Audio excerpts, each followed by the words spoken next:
My name is E.W. Buckley, and welcome back to my YouTube channel. Today is Friday the 13th.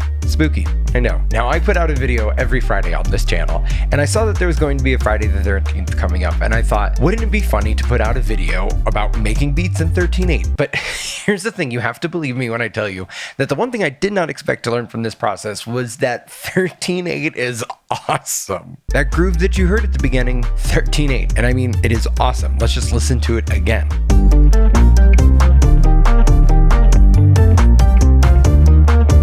The secret to working in any odd time signature is to break it down into smaller groupings. Most commonly, we break it down into groupings of 3s and 2s.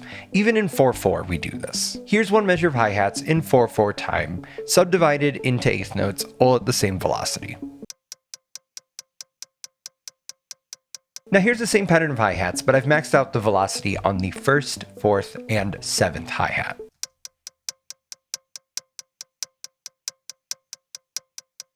This is a 3+3+2 accent pattern, also called the tresillo. You hear this pattern all over electronic music, Latin music, rock music, the list goes on. Breaking up odd time signatures into groupings of 2 and 3 gives you flexibility with where the accent falls, and I think that's the key with feeling creatively comfortable in a time signature like 13/8. And in particular, part of what I think is so interesting about 13/8 is that you have so many ways to configure your groupings of 2 and 3, because you have 13 whole beats. For example, here's a pattern in which the groupings alternate between groupings of 3, 2, 3, 2, and 3, which altogether adds up to 13.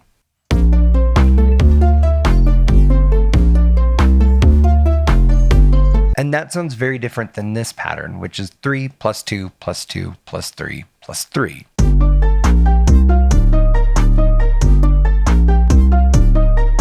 Working out an accent pattern like this in advance is what's going to give you a sense of cohesion when you go to actually create your beat.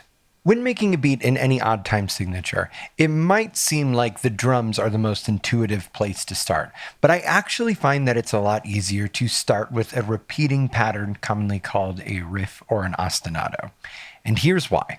An ostinato can be the branching point from which every element of your production stems. It can hold your accent pattern, it can clue you into your harmony, it can give you melodic contours, and it can contain your bass line. Let's take this ostinato here for an example.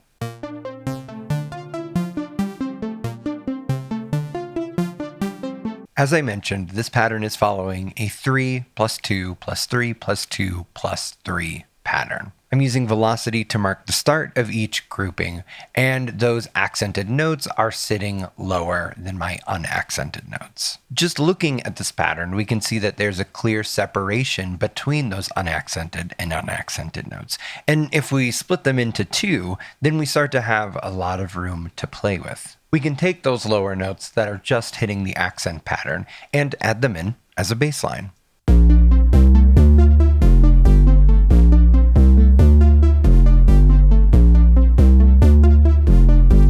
And let's take the unaccented notes and copy them over to a piano to be a starting point for a melody.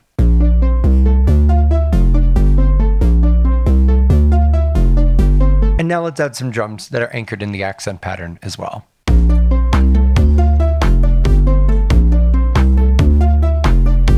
Without a doubt, we have a groove here, but it's really only a shell at this point. But we can use the blueprint outlined in a shell like this to create something that's fuller. If you're really enjoying this discussion of odd time signatures, I just want to give you a heads up that I just uploaded to my Patreon 2 bonus videos related to this video, in which I am breaking down a house beat in 13/8.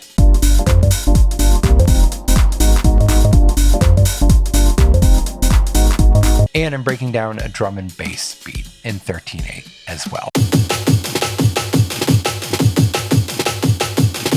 It was just too much to stuff in the video that you're watching now, and so I saved it for bonus content for my patrons. So check it out, and I hope you consider supporting the channel in that way. Okay, back to it. Let's jump back to this other riff that I played you at the start of the video.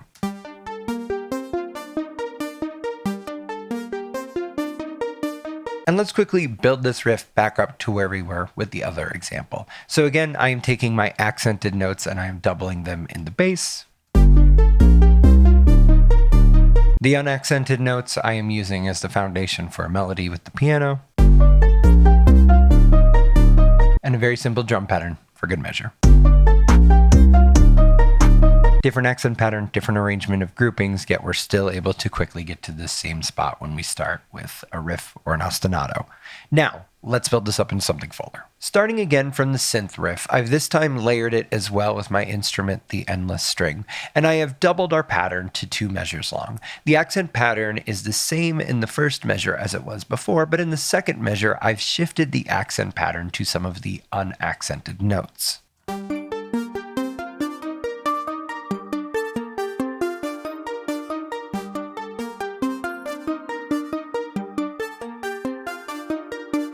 This expanded accent pattern is reflective of some accents that just occurred naturally whenever I play this riff on guitar. It's also a nice stepwise melodic gesture as well. Looking at the piano part, I'm reinforcing this expanded accent structure.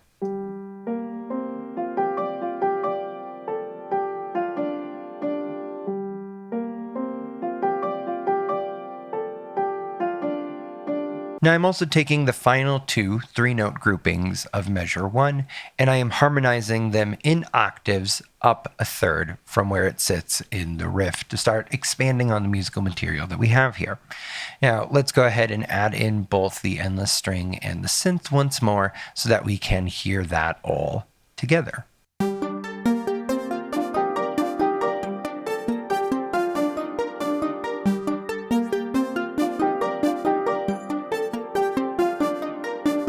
It's really kind of magical. Now we have this richer accent pattern, and that's a great place to start adding further depth to our drums.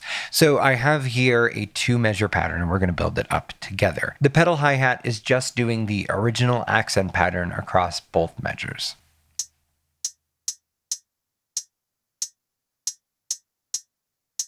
But when I add in the kick drum is following the expanded accent pattern. In the first measure, it is doing the original accent pattern, and in the second measure, it is doing this variation of the accent pattern.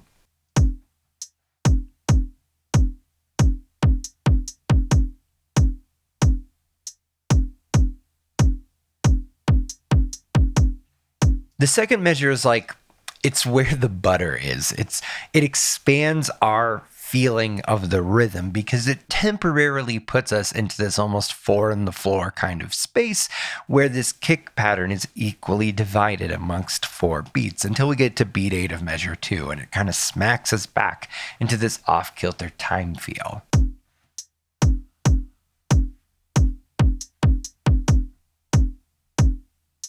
You feel that? 1, 2, 3, 4, 1, 3. Right? Like, it's really cool. The addition of the clap is where we start to get even more complexity. It creates this really interesting push and pull with the kick that makes me feel like we're in some sort of 3-based time signature, like 12 or 9, or at least like a very heavy swung 4. Plus, it's really pulling away from our accent pattern, and that adds so much awesome syncopation.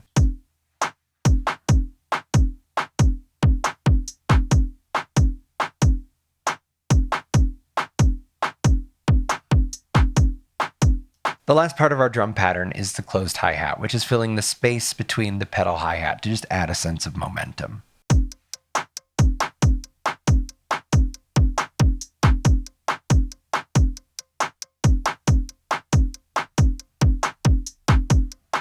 As a quick aside, if watching me build this drum pattern and hearing me describe it feels a bit overwhelming to you, then you may want to pause this video and go watch this video in which I teach you how to write complex drum parts.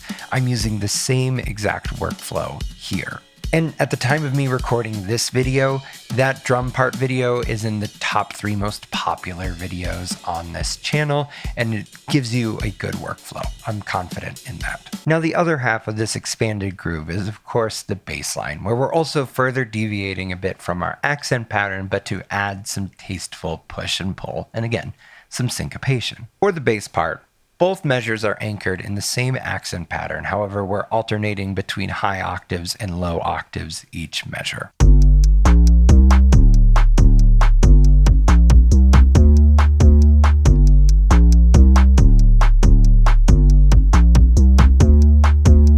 But the first deviation for both measures is an added note on beat 13 to help us anticipate the coming beat 1 and add a little bit of forward momentum. Almost like the way that you sometimes anticipate beat 1 by moving it ahead to the end of 4 while working in 4/4.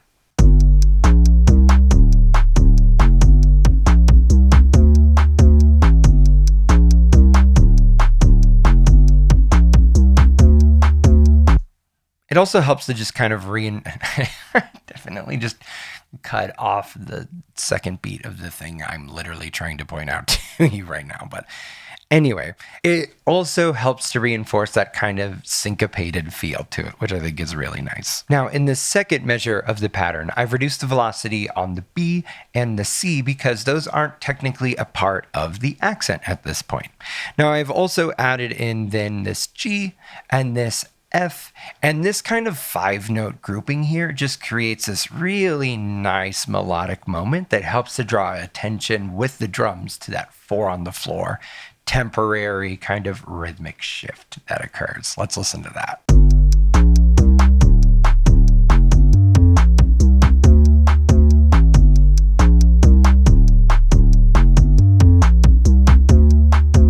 And let's add back in all of our melodic elements on top as well.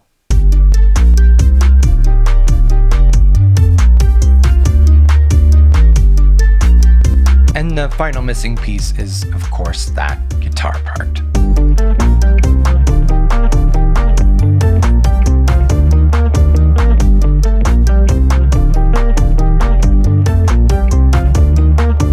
Thank you so much for watching. Please consider liking, subscribing, and leaving a comment. I'm working really hard to grow this channel to 50,000 subscribers by the end of 2026, and I need your help to do that. If you want to take a direct step towards materially supporting what I'm doing on this channel, consider becoming a patron of this channel over on Patreon.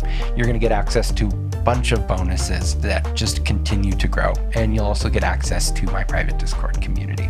I am looking forward to hopefully seeing you over there and hopefully hearing some cool odd time signature beats that you make. So again, thank you so much for watching, and till next time.